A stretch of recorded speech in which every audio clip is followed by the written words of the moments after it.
Lerner, ex primer ministro, y que naturalmente está, en fin, siempre alerta a los temas políticos. Bienvenido, Salomón, un gusto tenerte con nosotros. Muchas gracias, Raúl, muchas gracias por la después invitación. De un buen tiempito. Muy agradecido cerca del micro, por favor. Bueno, hay por supuesto siempre situaciones encontradas en el análisis que se hace sobre la realidad peruana. Y a veces uno tiene la impresión de que la verdad parece muy difícil ponerse de acuerdo en una línea de política, siendo que hay urgencias muy claras, ¿no es cierto? Es decir, seguridad ciudadana es un tema, ir más rápido en lo que se refiere a inversiones, destrabar la acción del Estado y lograr finalmente también una legislación tanto en materia electoral como en materia de reestudio de la regionalización, que también es vital. ¿Por qué no marchan estas cosas? Podría alegarse que en realidad la oposición traba, pero no la traba tanto porque la verdad es que la mayoría congresal existe, ¿no es cierto? Y por otra parte porque sí, al parecer hay unidad de criterio, digamos, en la administración pública propiamente dicha. ¿Cuál es la evaluación que harías tú de la situación en la que estamos, sin ser depresivos? Porque en realidad finalmente, hoy día hay un artículo de Altaus, por ejemplo, que dice, hombre, finalmente, por ejemplo, hay acuerdo justamente en ver que la corrupción avanza y que hay que luchar contra ella en todos los niveles, etcétera. Hay cosas, pues, entonces, que se van viendo y hay mayor claridad frente a algunas de ellas. Y sin embargo, pareciera que estamos es una pregunta, trabados. Gracias, Raúl. Creo que es una pregunta muy importante. Creo que el país es testigo de estas contramarchas que se dan en aspectos centrales: seguridad ciudadana, asuntos de corrupción, descentralización, reforma política. Creo que son los temas esenciales. Yo creo que este gobierno, que al comienzo tenía una posición muy dialogante y muy de buscar consenso, decidió que no era la manera de actuar políticamente, que había que hacer un programa que era el programa del gobierno, y no dialogar y no buscar consensos, y eso es lo que estamos viendo hoy día. Fuerzas políticas que están discrepantes, inclusive ayer la votación sobre el paquete económico ha sido 11 votos a favor y 9 abstenciones, ¿no? Eso significa que no se está buscando los consensos necesarios. Creo que hay estos temas centrales que tú los has mencionado, Raúl, y otros más que probablemente... Pero eso está marcado por el hecho que dejó de ser de izquierda, es ya una pregunta a Salomón Lerner cuando era primer ministro, y luego haberse reenrumbado en lo que algunos señalan que es más bien de preferencia ostensible hacia el libre mercado y el empresariado. No, yo creo que estos temas centrales de la seguridad ciudadana, de la ley de la reforma política, de la centralización, no son problemas ideológicos. Creo que son problemas que van, horizontalmente a todos los peruanos, y creo que en ello podemos llegar a acuerdos, pero hay que dialogar para llegar a estos acuerdos, ¿no? Y creo que este gobierno decidió no dialogar, ¿no?, sino ir con sus propios programas a sacar sus propias recetas y llevarlas adelante. Y creo que ahí están una de las trabas más importantes en este consenso que debíamos haber buscado los peruanos. Yo creo que consenso y reconciliación, inclusive, ¿no?, como yo lo he planteado desde un comienzo, ¿no? ¿Sus propias recetas o las recetas de alguien más? Bueno, porque ¿cuáles eran sus recetas? Bueno, yo creo que han ido introduciendo, ¿no? A través del tiempo han ido introduciendo nuevos aspectos en cuanto a qué y cómo manejar las cosas, ¿no?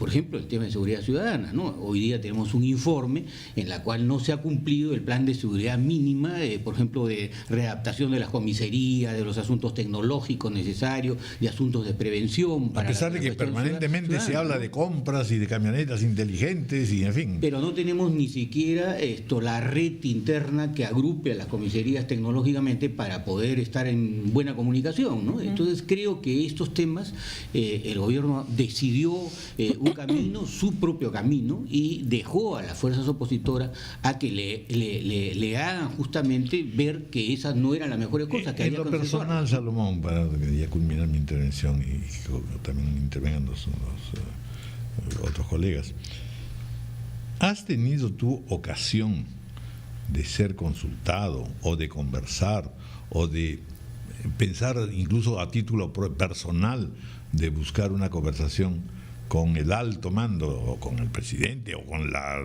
primera dama, o en fin, algunos ministros? No, Raúl, en los últimos tiempos no hemos tenido esa oportunidad, lamentablemente, y bueno, estamos trabajando, seguimos trabajando con otras personalidades del mundo político que sí desean colaborar. Yo creo que, por ejemplo, se estrechó muchos vínculos con todos los sectores políticos cuando estuvo César Villanueva de primer ministro, y tuvimos largas conversaciones con todos los secretarios de las diferentes agrupaciones políticas para justamente ver estas reformas políticas, la reforma de la descentralización, los temas de seguridad ciudadana, que creo que deberían haber seguido en esa ruta de la conversación, del diálogo y de ponernos de acuerdo en aspectos fundamentales para el avance del país, ¿no?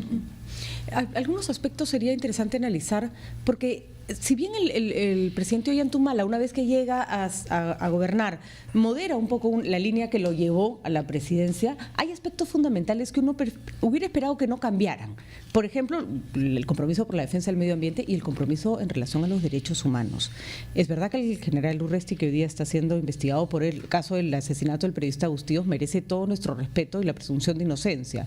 Lo que no sé si es apropiado es que el presidente salga a decir que bueno, que él está seguro que es inocente y que no hay que estar distrayéndose en cosas menores, cuando en realidad estamos hablando de uno de los casos más emblemáticos de violencia contra un hombre de prensa en la época del terrorismo, y hay que decirlo con sus letras, por parte de las Fuerzas Armadas. ¿Qué indica el nombramiento de Urresti? ¿En qué ha claudicado Humala? Ya no hablemos de esta falta de diálogo, sino en lo que lo llevó a la presidencia del Perú. Yo creo que es de trascendencia que el tema de derechos humanos, que es un tema que efectivamente está en el país por todo lo que hemos nosotros vivido en los últimos 30, 35 años. Y por lo que seguimos viviendo. Por lo que seguimos viviendo, en la violencia, en la inseguridad, ¿no? En todos estos aspectos, exactamente, Raúl, comparto con ustedes.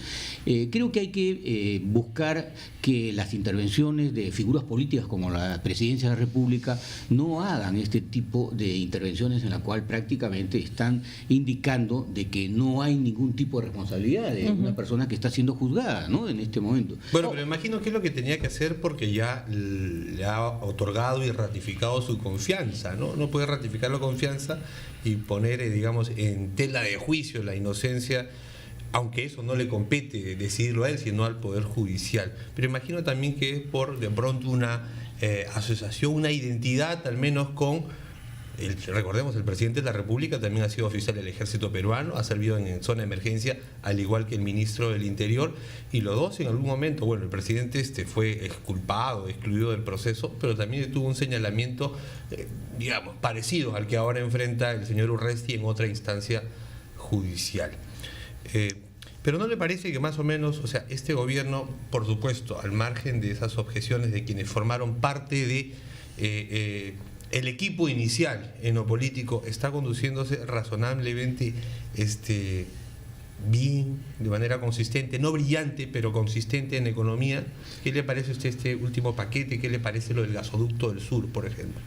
Bueno, fuera del tema de derechos humanos, que vuelvo a reiterar que creo que merece todo el respeto una persona, claro, por su inocencia, pero creo que esto también debe respetarse al Estado de Derecho, ¿no?, que lo va a juzgar, y ellos van a decidir al final de cuentas si es o no es responsable, claro, de estas actitudes.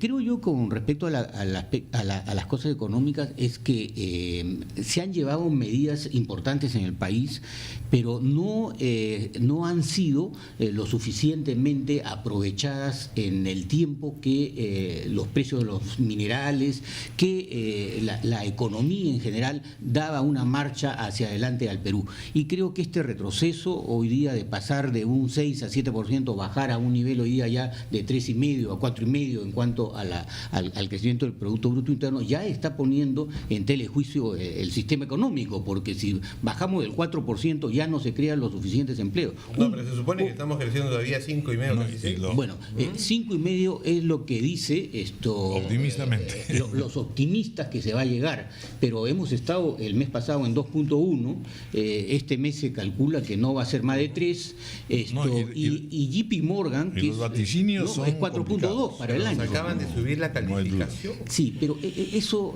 Ricardo, hay que verlo. La calificación es la capacidad de pago que tiene el Perú de su deuda externa, y en eso estamos bien. Se ha adelantado los pagos de deuda externa. El Perú tiene una economía sana desde el punto de vista de las reservas internacionales, de la inflación. Señor Salomón Lerner, seamos claros. ¿Usted piensa que con este paquete que la gente identifica como liberal, casi de derecha, nos está yendo mal? Y usted plantea, hablemos claro, que con el programa inicial de la gran transformación, una visión de izquierda, si se quiere, de la economía, ¿estaríamos mejor? ¿Eso es lo que usted nos dice? Y yo creo que debería haberse previsto toda esta situación de la desaceleración de la economía internacional, el contexto mismo de la economía nacional, y comenzar a diversificar en otros sectores que no solamente es el sector minero, que es hoy día el sector sí lo más ha planteado, golpeado. pero no se ha Entonces el modelo no ha previsto estas consecuencias que iba a tener el contexto internacional y el contexto interno. Yo, por ejemplo, hubiese planteado, y como lo estuvimos planteando desde el primer momento, mucho impulso al sector agrícola, al sector agroindustrial, mucho impulso... Que sí ha tenido, sin embargo, desarrollo, pero claro, en la parte costeña, ¿no? Sí, pero justamente no, hay 1 millón de hectáreas en las zonas altoandinas que no se han revitalizado, que no sirven a esas cadenas productivas para traer productos a la costa, para seguridad alimentaria local y para poder exportar, ¿no? Creo que en gastronomía se podía haber hecho mucho más, ¿no? Creo que los roadshow de minería no solamente debían ser de minería, se debían ser de turismo, de gastronomía, de agroindustria, de pesca, otros sectores que diversifiquen un modelo que realmente no lo haga dependiente de los productos mineros solamente al país. Eso es, creo que en el fondo, las críticas más importantes que se le pueden hacer hoy día al modelo, digamos. Vamos a entrar un poquito al análisis de cómo se está comportando la oposición, ¿no es cierto? Usted mismo ha señalado que, por ejemplo, en esa cosa del paquete económico, pues se han reflejado temperamentos diferentes que el planteado por el ministro Castilla. Pero al mismo tiempo la población también percibe que en efecto a veces la oposición está simplemente dominada por la coyuntura inmediatista y en espera siempre de la oportunidad electoral, ¿no es cierto? En otras palabras, en verdad, por ejemplo, el acuerdo nacional y ese tipo de instancias en las que uno podría más o menos combinar iniciativas y acordarlas en asociación, no funcionan. También se percibe que no funciona la oposición, que los partidos políticos tampoco están enteramente muy claros ni son muy conscientes de las cosas, ¿no es cierto? ¿Hay o no una crisis política que tenemos que reconocer y que tiene que ver entonces con las leyes electorales, con la regionalización y en general con la puesta en marcha de un Estado, de un gobierno que sea moderno? Sí, Raúl, creo que en eso estamos todos muy preocupados, que esa crisis de los partidos políticos, hoy día no hay partidos prácticamente nacionales. Si usted ve la configuración de quiénes son los candidatos en las diferentes regiones del país, o departamentos, pues no se pueden llamar regiones a lo que realmente no son regiones, ¿no? Son realmente figuras locales, de movimientos locales, regionales, pero casi ningún partido político tiene hoy día una configuración a nivel nacional, y eso trae problemas fundamentales al país, de orientación, de llegar realmente con las medidas a todos los rincones del país, y hay pues una crisis en este momento en los partidos políticos, crisis que se refleja también en los actos hoy día, lamentablemente, en donde se comprometen políticos con la corrupción, y eso también es parte de esa crisis. Mire lo que le ha pasado al señor Gregorio Santos, para no hablar del señor Álvarez en Ancash, ¿no? Claro, y para no hablar lo que el señor Meléndez en Pasco, el señor Ucayal y otras regiones más que tenemos los mismos problemas de corrupción. Con eso tampoco no queremos expresar de que la descentralización, las posibilidades de hacer regiones, macroregiones en el Perú, se dejen de lado. Yo creo que hay que trabajar ese tema seriamente. Ahora, hay que elegir bien. Estamos hablando de presidentes regionales, también podemos hablar de autoridades municipales. La responsabilidad es de la ciudadanía, de estar bien informada y de votar y elegir bien. Ustedes han comprometido en cuanto a una nueva organización, una confluencia de izquierda, su respaldo a Susana Villarán, al igual que Toledo. Correcto, es correcto, sí. ¿Pero ella va con ustedes? Por supuesto, es esto de doble vía, ¿no? De doble vía. Ella va con nosotros, dice que no, que quiere ir sola. No es que dados los antecedentes que los asisten, la verdad que la posibilidad es de que los abandonen a la mitad del camino, ¿no? Bueno, la doble vía es que toda esta confluencia de fuerzas de coalición democrática, progresistas, en fin, que están apoyando a Susana Villarán, quieren realmente en el fondo un cambio en la calidad de vida de los peruanos, ¿no? El transporte es una calidad de vida de los peruanos. Esperamos pues que se puedan adecuar estas propuestas de los corredores, de las vías expresas, que el ciudadano pueda llegar con mayor rapidez a sus centros de trabajo y también a sus familias, a sus redes de familia, y trabajar en un sentido de una calidad de vida que represente una nueva forma de enfocar los problemas ciudadanos, ¿no? Normalmente los movimientos políticos, digamos, en el Perú ocurre que tenemos líderes con falta de una plataforma sólida que los respalde, ¿no es cierto? Personajes en busca de partidos. Ustedes son como al revés. Ustedes tienen una plataforma en busca de un personaje que los represente y parecieran no haber tenido mucho éxito al respecto hasta ahora. Bueno, fíjese, creo que la representación de los grupos progresistas, de los grupos de cambios en el país, están representados por elementos muy importantes, ¿no? Que sí son gente que cree en los cambios en el Perú. Creo que las últimas encuestas han demostrado eso, ¿no? La población peruana sigue creyendo que debe haber cambios fundamentales en los procesos sociales, políticos, ¿no? Y creemos que eso es parte de esa búsqueda, ¿no? Seguramente que se va a encontrar, y creo que en el camino va a haber los personajes importantes, ¿no? Ya Susana Villarán es una representante de ese sector importante del país que expresa un cambio y una forma de gobernar de forma transparente, ¿no? Bueno, pues muchas gracias, como siempre, señor Salomón Lerner, por muchas gracias a nosotros. Continuaremos pues, en esa búsqueda de consensos y de direccionalidad política. Muchas gracias. Gracias también. 8:53 de la mañana, vamos a hacer una breve pausa.